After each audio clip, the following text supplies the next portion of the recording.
to the man of the hour, Liam, and his sons right there, Jackson Callahan, his dad, Tim, mother-in-law, Edna. It's my pleasure to welcome you all to Jacksonville, Florida. And to everyone watching online, thank you for joining. We're here today because we're coming off a very disappointing season. Our fans, our partners deserve better, much better. And that's why 3 weeks ago I announced that we would search for a new head coach. When we interviewed 10 remarkable candidates for the positions, two things became clear to me. Number one, that this wasn't a moment of regret for the Jacksonville Jaguars. This was a moment of progress, optimism, and confidence that we will achieve the ultimate goal as long as we have the right man. And number two, that man was Liam Coen. Why? Liam's outstanding body of work speaks for itself. Quarterback development is the bedrock of modern NFL, and Liam has delivered that wherever he's coached. His outstanding reputation preceded our first interview on video, and everything we heard about him from top people throughout football, solicited and otherwise, was confirmed when we met Liam here last week. Liam was bright, prepared, ambitious, and he inspired us. I knew then that Liam was our man, and we got our man. So with that, it's my privilege to introduce to you the head coach of the Jacksonville Jaguars, Liam Coen.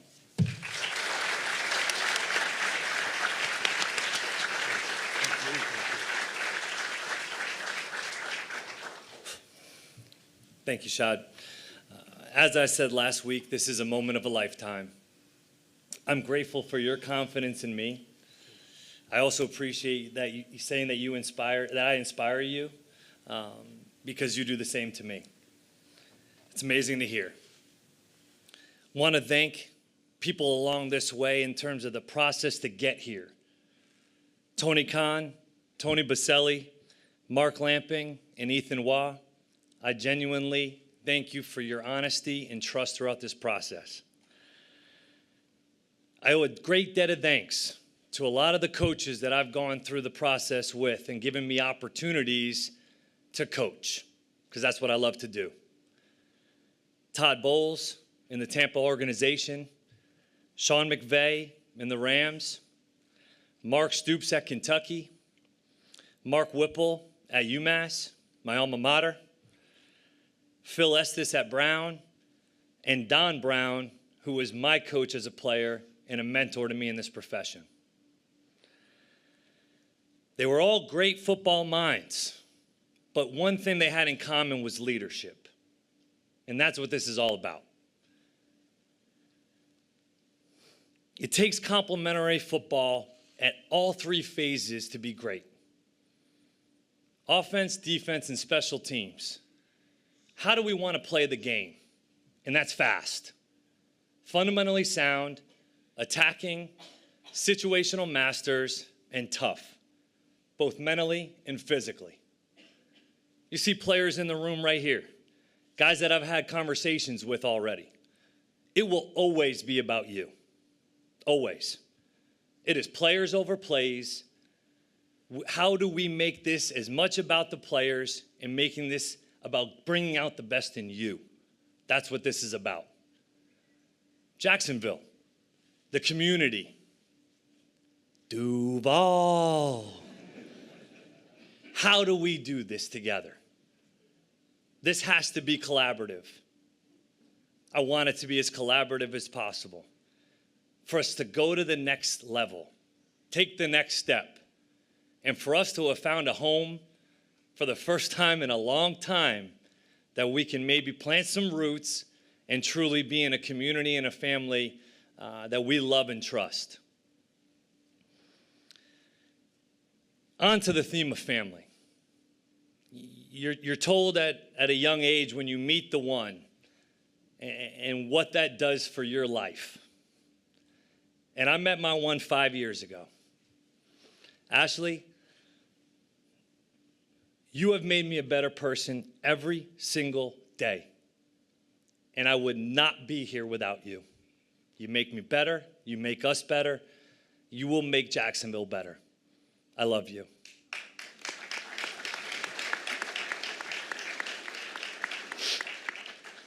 My sons, Jackson and Callahan, wild. Jackson, Jacksonville, Callahan, town. I mean, here we go. What an opportunity for them to see these guys. That's who I want them to see. That's who I want them to be around. That's where I was, in locker rooms, on the field, with those guys. From all different walks of life, all different backgrounds, all with the same goal. I want my kids to be them. Edna, Kevin, my wife's family, truly thank you for the support. Jock, my agent, but a friend. First guy to pick me up on the plane, off the plane in LA. We'll never forget it, man. And to my dad, my best friend, I was lucky enough as a kid to grow up and have my hero, the dream, and my best friend in the house. That's something, guys, we all know that's special. And I've learned so many things from you, Pops, going through this process of life. And I cannot thank you enough for your support and love. And finally, to my angel up in heaven, my mom, Elizabeth, I wish you could see it. I wish you could see it, because this is pretty cool. This is pretty cool. I cannot thank you guys for this moment. Shad, you just made a dream absolutely come true. And we're going to work our tails off to bring championships to Jacksonville. Thank you so much, and we're ready to get to work. Thank you.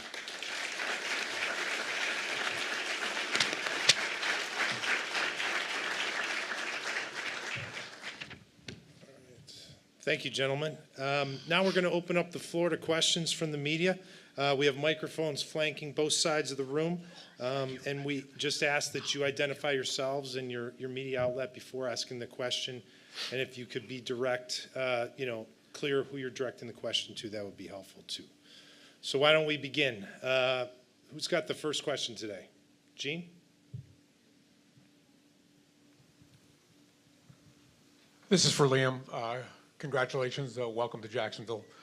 Before I get to forward thinking about your opportunity here, could you just briefly go over, last week, a lot of reports that you were going to stay in Tampa for a substantial pay raise. Then you changed your mind, decided to interview here. Could you talk a little bit about what made you change your mind? And was there any, in any way, any misgivings in your mind about changing your mind, not about pursuing a head coaching opportunity? Thank you, Gene. Look, the opportunity to coach in Tampa was a phenomenal one, to get my feet wet in the NFL as the offensive coordinator, and I thank them so much for that opportunity. As you continue to do more research and gaining more information as you go, it started to become more clear with every hour that this was an opportunity that you just can't pass up for so many different reasons. And you ultimately want to do truly what's best for you and your family. And that's what this came down to. I will always love and remember those guys in Tampa. My players, those guys, love them to death. But this is an opportunity to also go and do it with some new guys, right? And to go reach and touch people, because that's what coaching and teaching is. And that's what this opportunity is all about. And extremely thankful for that. But head forward, head and eyes up, and we're moving forward. Just to be clear, did this have anything to do with the change in the front office structure?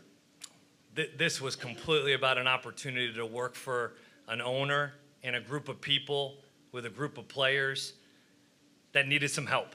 And that's what coaching is, right? That's what coaching is all about, is trying to go help people and be around people. So, no, that was not the factor. Okay, with One more. beyond the opportunity to develop a quarterback like Trevor, Yeah. what is it most that excites you about this opportunity? Right. You see this place. Look at this right now, right? Look at this.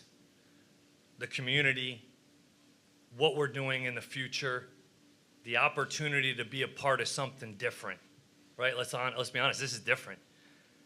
That's awesome. That's exciting for me and for my family, to truly be a part of something different, to go impact and influence football players and people and staff. That's what this is all about. It's about trying to be a part of change and improvement and try to go do something different and win, right? Winning cures a lot. Winning cures a lot, and that's the goal. Okay, we're going to go over here on the right. Rick Ballou, please. Liam, welcome to Duval. Rick Ballou with 92.5 FM and 1010 XL. Been a lot of speculation, but we haven't heard it from you. You will be calling offensive plays. Yes, Rick, absolutely. We'll be calling football plays.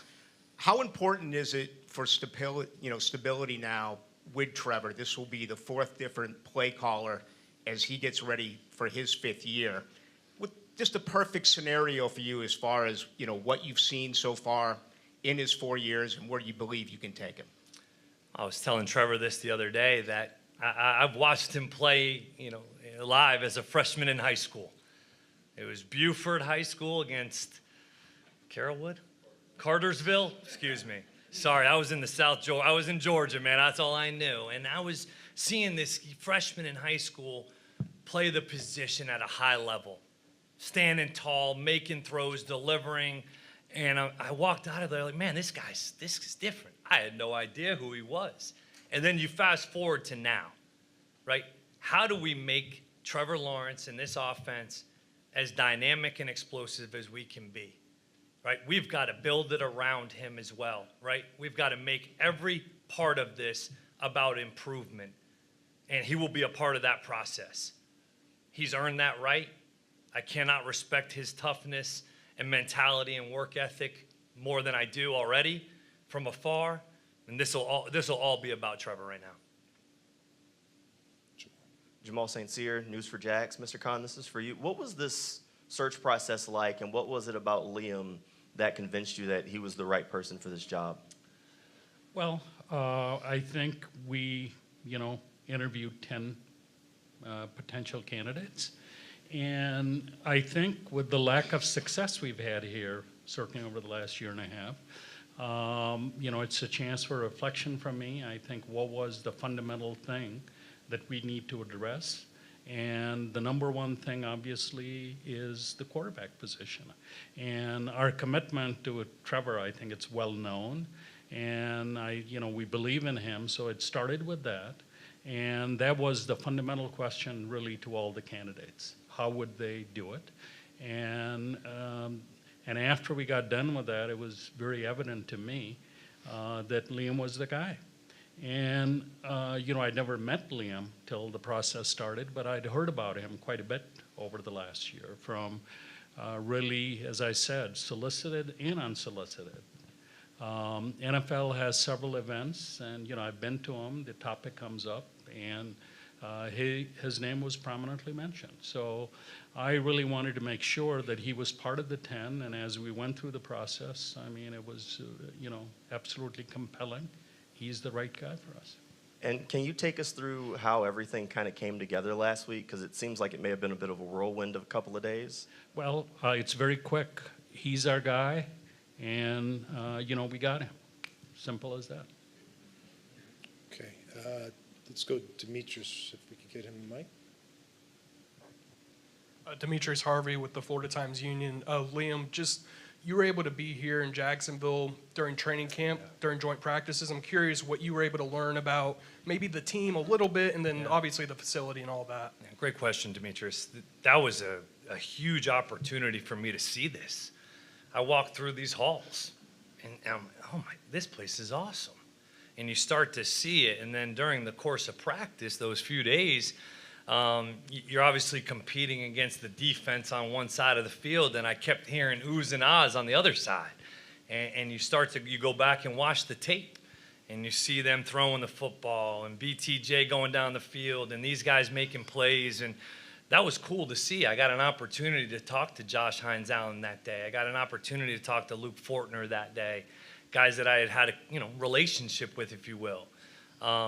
Those were all little parts of this, right? Where you have an opportunity to look back and say, man, that thing's got a shot, right? And that gets you excited. And I think that was the beginning, as you mentioned, of really looking at this as the opportunity that it became. I'm curious too, you sort of touched on it, but just from what you've seen from afar about Trevor and the rest of the team, what do you sort of make of it, heading into this sort of new chapter? I've mentioned this to the guys. This isn't a 4-win team. Yes, that is the record, but this is not a 4-win team. Okay? How do we go from winning games to not losing them? I think that that's something we've got to address. And that is got to be in our veins, in our DNA, the culture of winning. I've learned it from the Los Angeles Rams and from a ton of other great organizations on how to go win football games. And so I think that that's something that we have to start as a team, as a group, and show how we're going to go do it. Straight ahead. Joe Willimar from WSAV in Savannah. I have a question for Liam and for the owner. First, Liam, you can start working with your team on April 7th because you're a new head coach. What are you hoping to gain in that 2-week process? It's a great question. Culture first and foremost. Like, what is the culture that we want to establish, the direction in which we're going to go, and how we're going to get there? That's first and foremost. After we start to establish the standard and how we want to do things, then we'll get into the fundamentals and techniques in which we want to participate and play the game at. Then you start to get into the scheme while continuing to educate and address the culture, the standards. And then that's where it's going to all start, is when these guys get in the building. It'll probably start before that with the staff building and trying to get this thing within the building itself. Let's go Mia and then Mark. I had a question for the Sorry. owner. Can you give us a quick update on the timeline for the GM search? And is there a date, like a end-all date, because you want to prepare for the NFL draft or be prepared? I think that date is February 28th. I believe that's the NFL mandated. I think our priority is obviously to get Liam settled in and, have him build his staff and then, start the search. But, we're hoping to be done by that date. Mia? Hi, Liam. Nice to meet you. Mia O'Brien, 1010XL. How are you? Good. How are you? Good. A lot's been made about going back and forth between college and the pros. I know you've spoken about it before, how you feel play calling, getting those reps, that was what was paramount. That's why you moved back and forth. If you could just describe the last 4 or 5 years going back and forth, and perhaps how strategically maybe even this has set you up for this opportunity here today. That's a great question. The foundation of my career started in college, and locker rooms in Maine and Brown and UMass, places that, let's be honest, don't have a ton of resources. So you learn kind of your DNA as a coach in some of those places, right? And then in the last few years, you get an opportunity to go coach in the National Football League, which has been the dream. Then you go make a decision that ultimately was a little dicey at the time, I'll be honest. You go back to a place where you just had success and had a great opportunity to be at, but that was all done to go call plays again, right? And that was the experience that I kind of missed that year in LA. Knew why I was going to take that job, but ultimately probably underestimated some of the leadership that goes with calling plays and truly running the show on offense. Things have changed in the landscape of college football, right? We all know that. And when you start to have a young family, things change. Your priorities change. And the National Football League does provide a little bit more of an opportunity to be a father and a husband and a friend. And that's kind of why we've done the back and forth for the last few years. But I'll be in the NFL hopefully for a while. And one more just from me. Shad, at what point during the search did it become apparent that there needed to be a parting of ways with Trent and the organization? Well, after the 10 video interviews were done and we were ready for, that was a transition point for me to reflect and what was the right thing for the organization, and that's when I decided that it was time for a change. Okay, Mark, please. Mark Long with AP. Shad, you were so matter of fact saying he's our guy and we got our guy, but there had to be some work on your end that last Wednesday. Trent's out, and I assume you got on the phone with Liam and convinced him to change his mind and get back to Jacksonville and let's get this done? Mark, one thing that was different about this search, that I was directly involved with the candidates and their representatives, okay? So, I was involved with all of them. But him specifically, how did you get that? He was going back to Tampa. How did you get him on Wednesday night on the phone to change his mind and get back here Thursday? And does that say a lot about your conviction that he was that? I mean, I believe that, yes. I believe he's the right person, and as I said earlier, I mean, I'd heard a lot about him, and then to get to meet him on video, and why this I felt was just a great fit, the Jaguars and Liam, modern football, and so, that's how things went. Dan, why don't you go ahead, please? Dan Hicken, 1010XL and CBS. Mr. Khan, Liam, welcome to Jacksonville. Shad, I'll start with you. As you formed this front office, reports that you used, Tony Baselli helped you out in the coach's search with you in the forefront. Is there a role for Tony going forward in the front office or no? Well, we are going to have a position, and, we're checking with the league what the rules are, what we have to follow, and, and then we'll take it from there. Okay. And Liam, real quick, welcome to Jacksonville. Just want to know how you were able to take a ground game that struggled in Tampa, 80 yards a game, 88 yards a game, and make it one of the best in the NFL in 1 year. It's a great question. I think those guys that first started with their willingness and openness and a little bit of humility to not want to be at the bottom anymore. I mean, that was the reality, right? The previous 2 years, those guys, they wanted more from themselves. They wanted a different respect level around their peers and around the NFL. And so all we did was come in with the mindset of it takes all 11. It takes all 11 to get better in the run game. Mike Evans, Hall of Famer, digging out support on the front side of runs, selflessness, quarterback being involved, everybody being involved, and you started to show them examples of that, whether it's in LA, Minnesota, whatever it is, Green Bay, a ton of different places run a similar system and have had similar success running the football, which now also helps the pass game, the defense, the special teams. And so I think the buy-in was pretty quick, but those guys knew it had to happen. Okay, D-Rock, please. Mike DeRocco with ESPN. Liam, who has sort of been the people that have really influenced you in the way you call plays, the way you kind of design your offense? And, obviously you work with Sean McVay, so would you consider yourself part of the Sean McVay tree? Definitely. Yeah, I think it starts off with him. My dad right here, in terms of the mindset, he was a play caller. He was an offensive, designer.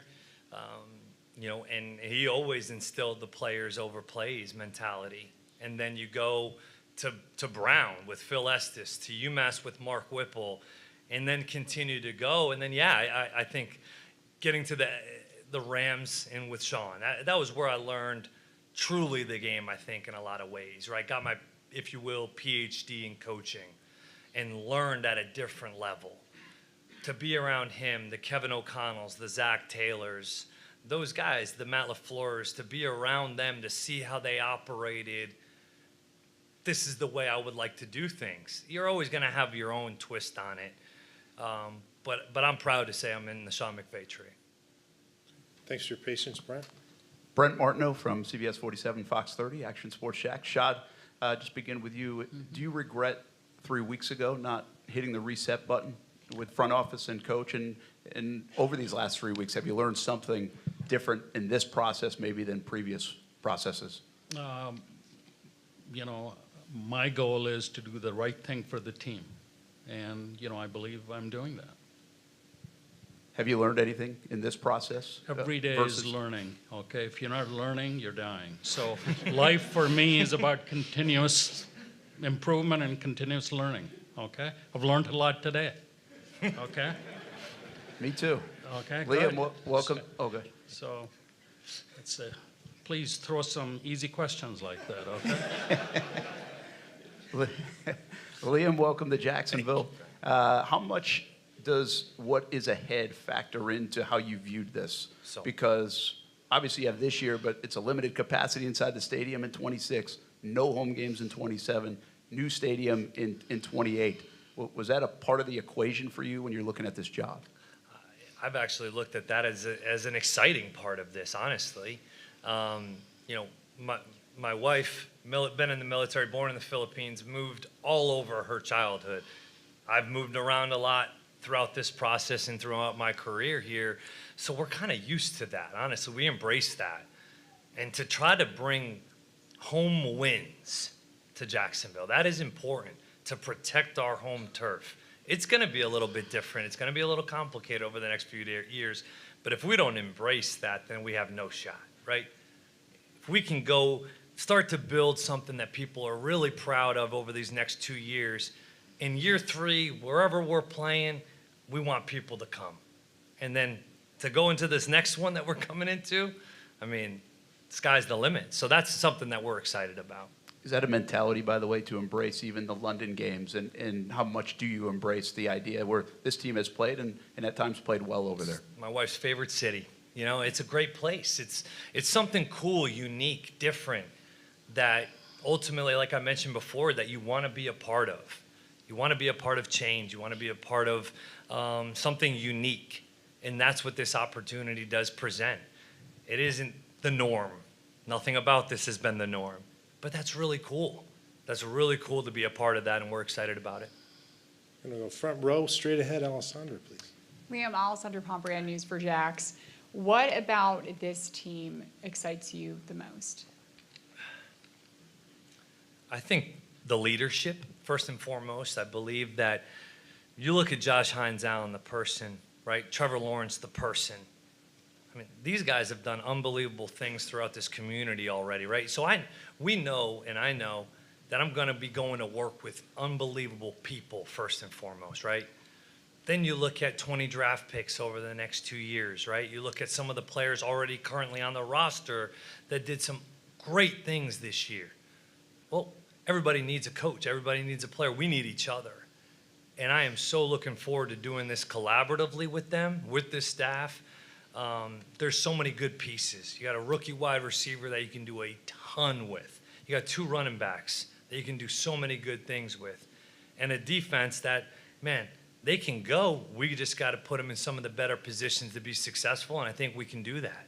Special teams, what a great shining spot for you guys this year. We got to continue to do that and be special on special teams. There's so many good things about this roster, and like we mentioned before, the future, the next few years, that's truly what's exciting as well. Do I follow? You mentioned it earlier. How are you going to change this franchise into a consistently winning culture? It starts with communication. It starts with the alignment and communication at every level, right? Building first and foremost the best staff that we can build. Because it's like I mentioned, it's about these guys. So how do we put the best coaches in place to help these players reach their full abilities? Okay, now with the front office, how do we continue to build there and get this thing fully in alignment so that then when we go into the off-season program, we're all on the same page. We all understand the vision and the goal. When I walked into the Los Angeles Rams building in 2018, I had never felt anything like that before in my life. It was a different introduction to coaching. And you saw a building every single person that was in that building and a part of that thing was in alignment. And I think that's the key. Okay, we got room for 2 or 3 more. We're going to go John and then Hayes. John? Liam, John Shipley on Sports Illustrated. Working for guys like Sean and Todd in Tampa, what did you learn from them, just what it takes to be a leader of an entire program? That's a good one, John.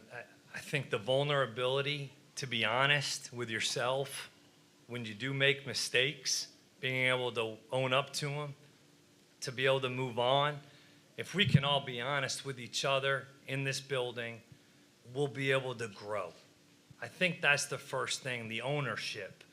The ownership's not just in the good times, it's truly in the adverse times.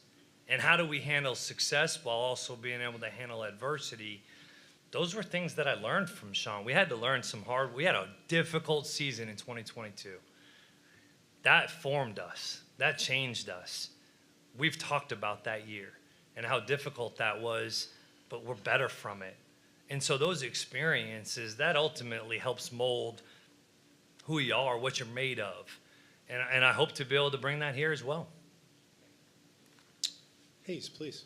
Congratulations, gentlemen. Hayes Carline with 1010XL. Shad, what's your vision in terms of putting the 53 together and how much say Liam will have in the construction of the team?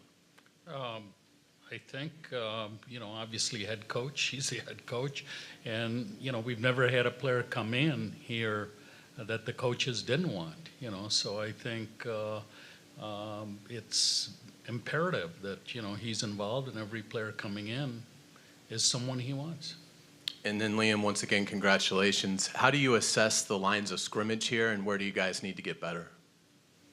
I think we would all, agree that it needs to improve, right? I think that when you look at first and foremost the offensive side of the ball, you want that unit and that group. It's the first thing when you break the huddle that the defense sees. I want that to mean something. We want that to mean something, and it will. And that's a mentality, that's personnel, that's scheme, that's technique, that's fundamentals, that's attitude. That's something that we need to make sure we instill. And then on the defensive side of the ball, I think we all know that we've got some talented dudes there. We've got some guys that can really go. How do we continue to ensure the inside? But we got multiple guys up front that can do some good things. We've got to put them in a position to be successful. That's our job. The guys are there. We can continue to add in that room, right? At multiple different positions as well. But that's where it starts, as you mentioned. To go in playoff games and to go do it, you've got to be able to run the football and stop the run first and foremost.